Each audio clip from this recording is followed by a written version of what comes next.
Hey, what's going on, everybody? Welcome back to the channel. Today in this episode, I wanted to talk about, what happens when you spray grass in a lake. Do the fish automatically just immediately leave the area? That's something that I think is a topic that, I'm not a biologist, so I don't know all the answers, but what I do have is years of experience fishing for fish that are living around grass that was freshly sprayed, or it's been a week since it was sprayed.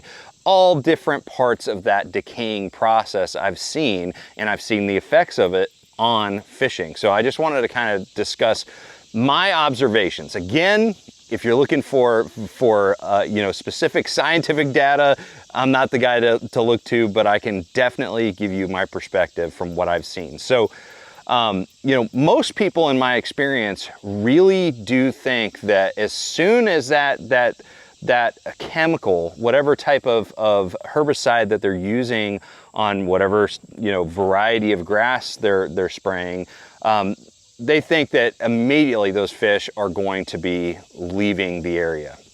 Now, obviously, this depends on a lot of different factors, right?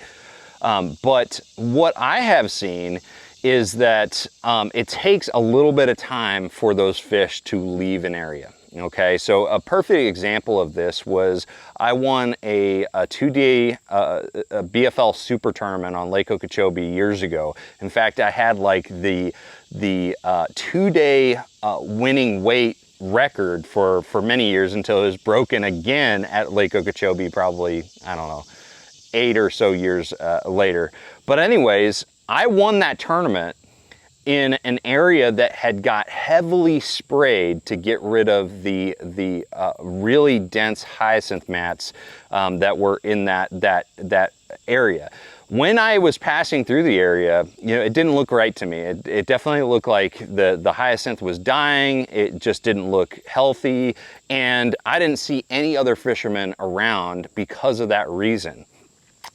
But what I think everybody else was overlooking, and really I didn't understand until I started fishing. I just happened to start fishing to kind of test a theory I had in my head.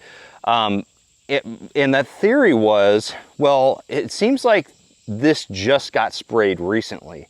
So where are they going to go? I mean, they're not going to completely leave this area. So I started fishing, and what I found was that the fish that had previously had all this space, because the mats that I'm talking about went from like the edge of the berm, because there's a big dike around the entirety of Lake Okeechobee.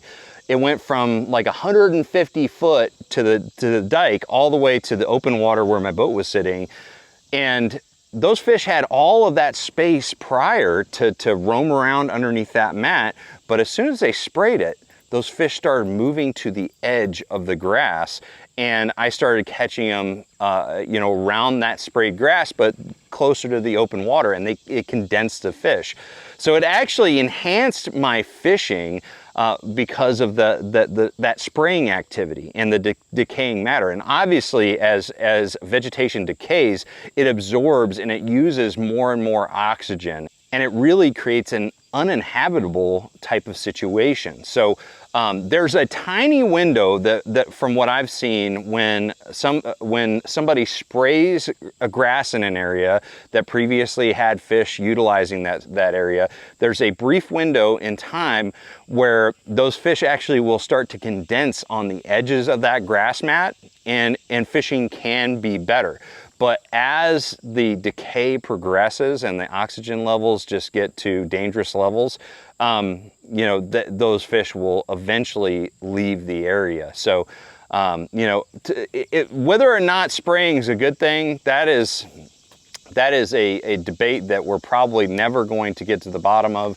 Personally, I'm not a fan of most of the spraying efforts on most of our lakes. There's some lakes that they do a good job. They do a conservative approach, but there's also places like Florida, for instance, where I think it just gets absolutely out of hand because of budgets. So that's all I'll say about the controversial aspect of spraying grass. But I just wanted to do this video to kind of share my perspective on that, because a lot of people will say, or see somebody, you know, on an airboat or something actively spraying the grass, and they'll automatically assume that those chemicals are going to push those fish out of that area immediately.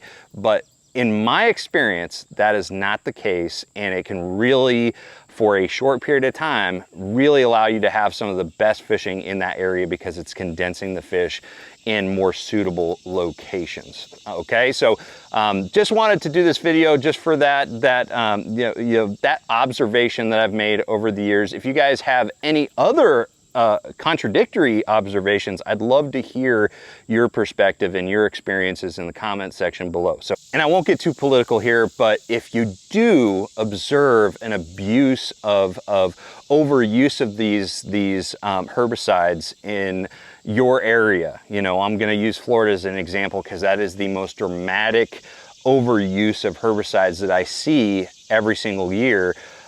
Make sure you speak up. Talk to your local and state government about that misuse, and we need to get past budgets dictating how much herbicide needs to be used in a location. So that's all I'll say about it, but we need to be involved as anglers. It's very, very important. Not only as anglers, but just people that live on this planet. I think it's super important to not let some financial decision dictate the future of our fishery. So anyways, guys, that's all I'll say about that. Thank you for watching. Make sure you like, share, subscribe. I'm going to see you out on the water. Make sure you trust the process.